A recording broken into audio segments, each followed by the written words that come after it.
मैं हूं अभय कुमार, आप देख रहे हैं अपना खास कार्यक्रम बिहार समाचार। बिहार समाचार में खबरें, बिहार की बातें, बिहार की देश दुनिया की तमाम खबरें जिसे आपको जानना जरूरी है। बिहार समाचार में हम खबर लेते हैं सत्ता के गलियारों से, पंचायत के गलियों से और गांव के चौपालों से, जो आपके जीवन को प्रभावित करता है और आपको जानना जरूरी है। बिहार समाचार में हम बात करेंगे, बिहार से शुरुआत हुई है मिशन 2024। लोकसभा चुनाव में मोदी को हराने के लिए सारे दल एकजुट हो रहे हैं, जिसके अगुआ नीतीश कुमार बने। पटना में 15 दलों की बैठक हुई, साथ लड़ने के लिए 15 दल सहमत हो गए। एजेंडा हुआ नेतृत्व कौन करेगा, तो तय हुआ शिमला में बैठक में नेतृत्व तय किया जाएगा। मिशन 2024 के लिए पहली बार विपक्ष इतनी बड़ी बैठक कर रहा है। नीतीश की मेजबानी में 5 घंटे बैठक हुई। बैठक में क्या क्या हुआ, कुछ अजब गजब चुटीले अंदाज में लालू यादव ने कहा कि बजरंग बली हमारे साथ हैं, राहुल गांधी आप शादी कीजिए, हम सब बारात जाने के लिए तैयार हैं। और अलग अलग मुख्यमंत्रियों ने अपने अपने बयान रखे। पहले उन बातों पर चर्चा कर ले बहुत ही कम समय में। खरगे, राज्यों के हिसाब से अलग रणनीति बनेंगे, खरगे का बयान है। कांग्रेस अध्यक्ष मल्लिकार्जुन खरगे का यह बयान आया। तो वहीं डी राजा भाकपा के महासचिव डी राजा ने कहा, देश बचाने को भाजपा को हराना जरूरी है। और वहीं वरिष्ठ कांग्रेसी नेता राहुल गांधी ने कहा, इकट्ठा होकर देश को बचाएंगे। देश के बचाने की बात हो रही है, लेकिन तय करना है कि देश को बचाने की बात हो रही है या अपनी सत्ता बचाने की बात हो रही है। खैर, आगे तो देखते हैं ममता बनर्जी ने क्या कहा। तो ममता बनर्जी ने कहा, भाजपा अब की जीती तो चुनाव नहीं होगा, उसे हराएंगे। और वहीं कश्मीर के उमर अब्दुल्ला ने कहा, कश्मीर से कन्याकुमारी तक सब साथ, यह सत्ता नहीं सिद्धांत की लड़ाई है। अब उमर अब्दुल्ला के पास कौन सा सिद्धांत है, पाकिस्तान वाला कि हिंदुस्तान वाला, यह देखने की बात है। तो उसी पर महबूबा मुफ्ती ने कहा कि गांधी ने मुल्क को गोडसे का मुल्क नहीं बनने देंगे, गांधी के मुल्क को गोडसे का मुल्क नहीं बनने देंगे। तो मुफ्ती जी इस गांधी के मुल्क को, गांधी के देश को जिन्ना का भी मुल्क नहीं बनने देना चाहिए। खैर, यह मेरी टिप्पणी है। इस टिप्पणी से आप सहमत भी हो सकते हैं, असहमत भी हो सकते हैं, कमेंट में जरूर बताइएगा। लेकिन टिप्पणी करेंगे क्योंकि यह हमारे और आपके बीच बातचीत है। सिर्फ खबर ही नहीं होती है, विचारों का आदान प्रदान भी होता है। और तो इधर नीतीश कुमार की बात के बाद है, तो नीतीश कुमार ने कहा, भाजपा देश का इतिहास बदलने पर आमदा है। अब इन सबों पर अमित शाह का पलटवार, विपक्षी एका असंभव, बैठक बस फोटो सेशन है। अमित शाह ने तंज कसा है और केजरीवाल नाराज हो गए। इस बैठक में मतलब सिर मुड़ाते ओले पड़े। जब बैठक हो रही थी तो केजरीवाल नाराज हो गए। केजरीवाल ने कहा, केंद्र के अध्यादेश पर कांग्रेस का रुख साफ नहीं, ऐसी बैठक में हम आगे शामिल नहीं होंगे। हम आपको बता दें कि जब बैठक के बाद संयुक्त प्रेस कॉन्फ्रेंस का आयोजन किया गया तो उससे केजरीवाल गायब हो गए, केजरीवाल नहीं रहे। हालांकि ममता बनर्जी ने कहा कि जब ममता बनर्जी ने कहा कि आपने भी तो मेरा साथ नहीं दिया था केजरीवाल को, तो वहीं महबूबा मुफ्ती ने भी केजरीवाल से कहा कि 370 के मुद्दे पर आपने सरकार का साथ दिया था। हालांकि ममता बनर्जी के बारे में और साफ कर दूं, ममता बनर्जी ने कहा कि अब हम साथ मिलकर लड़ रहे हैं चुनाव, तो कांग्रेस हमारे राज्य में मेरे खिलाफ प्रदर्शन क्यों कर रही है। कुल मिलाकर यह जो बैठक हुई 15 दलों की, सहमति से ज्यादा असहमति पर चर्चा हुई, लेकिन अब आगे शिमला में बैठक में यह तय होगा कि इस पूरे नेतृत्व का नेता कौन। यह हुई बैठक की बात, लेकिन उससे पहले राहुल गांधी पटना के सदाकत आश्रम में गए, यानी कि कांग्रेस के कार्यालय में गए। 5 मिनट के भाषण में राहुल गांधी ने कांग्रेसियों को चार्ज कर दिया। जो कांग्रेसी बुझे बुझे थे, जो डिस्चार्ज हो रहे थे, उन्हें चार्ज कर दिया। राहुल गांधी ने कहा कि कार्यकर्ताओं से राहुल गांधी ने क्या कहा कि आप हमारे बब्बर शेर हैं। राहुल गांधी ने कांग्रेसी कार्यकर्ताओं को कहा कि आप हमारे बब्बर शेर हैं, पार्टी की रीढ़ हो। और खड़गे ने कहा बिहार जीत गए तो सारा हिंदुस्तान जीत लेंगे, और झंडा बैनर के पीछे पार्टी के समर्थक लगाते रहे नारा। और इधर अगर बात करें इससे पहले कुछ घटनाक्रमों के, तो 8 चार्टर्ड विमान से आए थे 13 दल के 27 नेता। दिल्ली, मुंबई, रांची, लखनऊ, चेन्नई, कोलकाता, पुणे से गुरुवार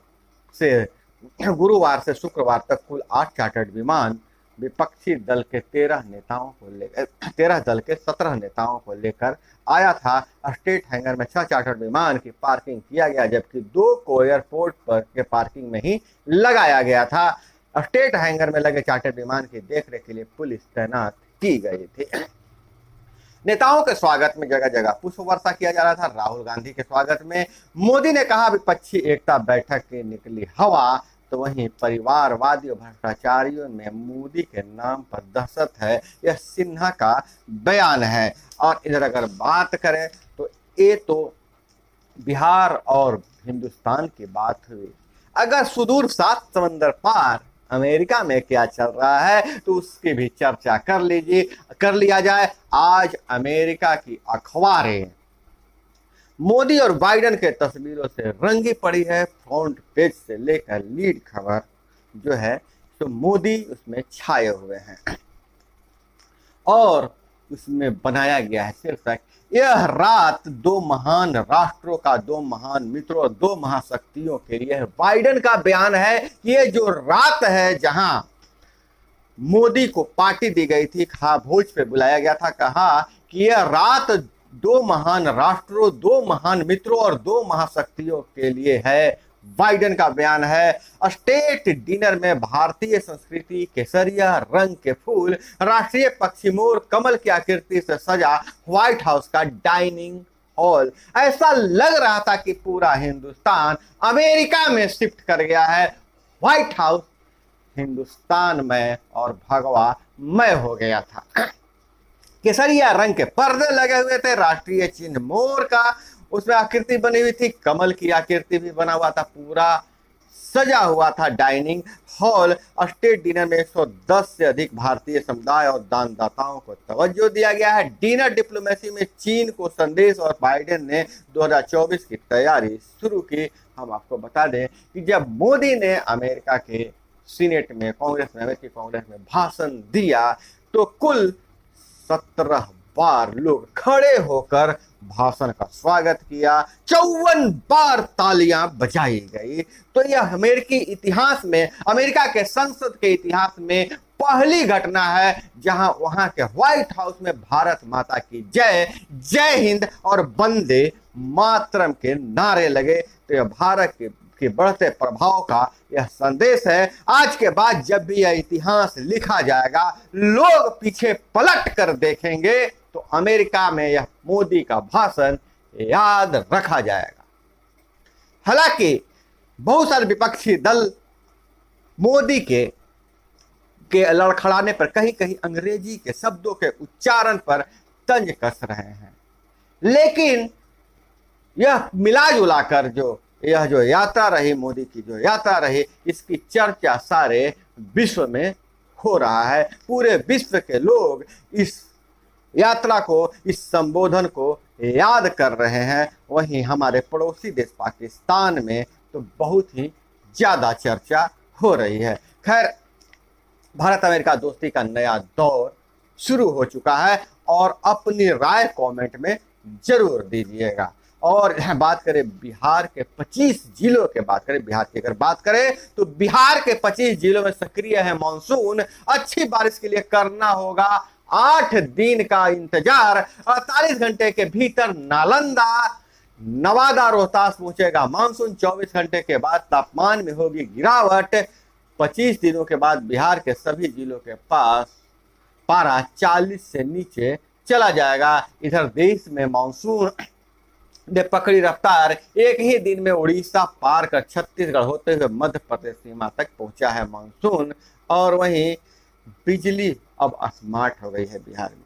नहीं, बिहार नहीं, पूरे देश की बिजली स्मार्ट हो गई है। केंद्र सरकार ने time of day TOD tariff शुरू किया है। केंद्र सरकार ने अब दिन में 8 घंटे से 10 से 20% सस्ती बिजली मिलेगी। पीक आवर में इतनी ही महंगी मिलेगी बिजली। घरेलू उपभोक्ता के लिए अप्रैल 2025 से लागू होगी प्रणाली। पीक सोलर सामान आवर्स के लिए अलग टैरिफ।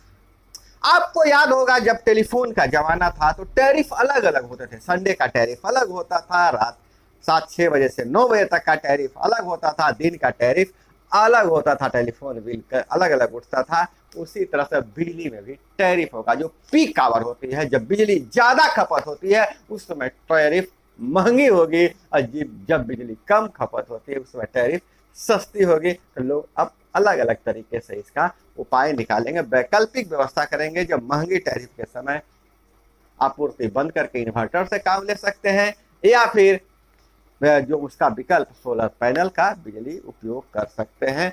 तो हिसाब किताब से बिजली खर्च करना पड़ेगा, क्योंकि अब केंद्र सरकार ने time of the day TOD tariff शुरू किया है। और शुरू जो हो जाएगा 2025 अप्रैल 2025 से यह लागू हो जाएगा।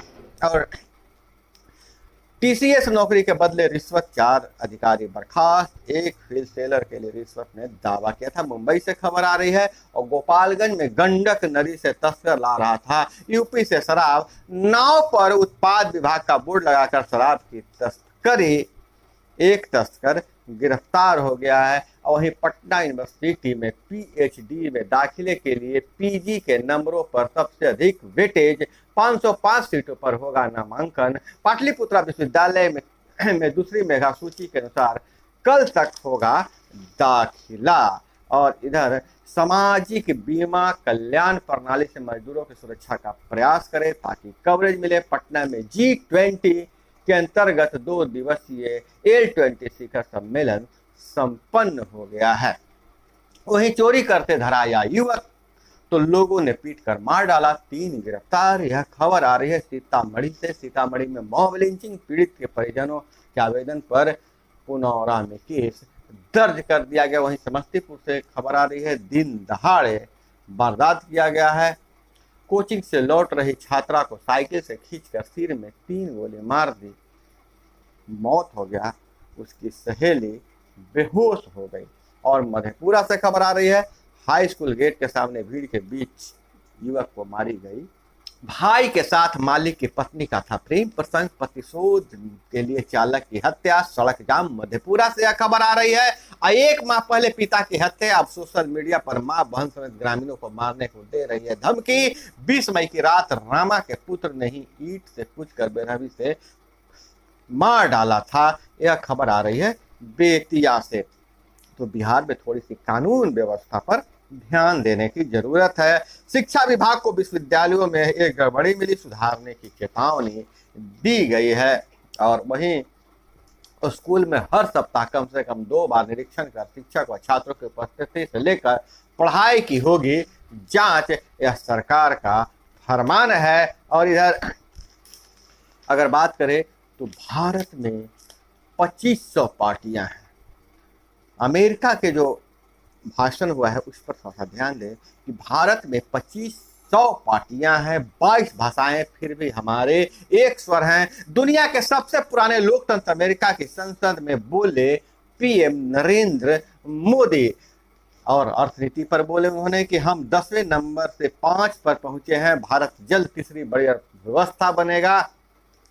आतंकवाद के मुद्दे पर मोदी ने आईना दिखाया। 9/11 और 26/11 के इतने साल बाद भी आतंकवाद सबसे बड़ा खतरा है। और वहीं सबका साथ 50 करोड़ लोगों को राष्ट्रीय स्वास्थ्य बीमा कार्यक्रम में मुफ्त इलाज की बात बताई। वहीं युवा शक्ति दुनिया के 100 में से 46 रियल टाइम डिजिटल भुगतान भारत में हुए हैं। यूपीआई की बात जहां मोदी जाते हैं वहां जरूर करते हैं, और यह हमारी ताकत है। पूरे विश्व में सबसे ज्यादा डिजिटल भुगतान करने वाले देश हम हैं। कभी हम सपेरों का देश मुझे कह के चिढ़ाया जाता था, हमारे देश को सपेरों का देश कहा जाता था। आज हम डिजिटली रूप से इतना स्ट्रांग हैं कि पूरे विश्व में जितना लेन देन होता है उसका 46% भुगतान हमारा यूपीआई से होता है, डिजिटल भारत से होता है। और चीन की सीमा से लगे 2 गांवों के लोग 60 साल बाद लौटेंगे। उत्तराखंड के उत्तरकाशी जिले के सीमावर्ती गांव में फिर हो गए आबाद। तो दोस्तों, यह थी वो तमाम खबरें जिसे आपको जानना जरूरी था। इसी तरह से खबरों के लिए जुड़े रहिए हमारे साथ। चैनल पे नए हैं तो चैनल को सब्सक्राइब कर लीजिए। वीडियो पसंद आए तो लाइक जरूर कीजिएगा। मिलते हैं अगले वीडियो में। जय हिंद, वंदे मातरम।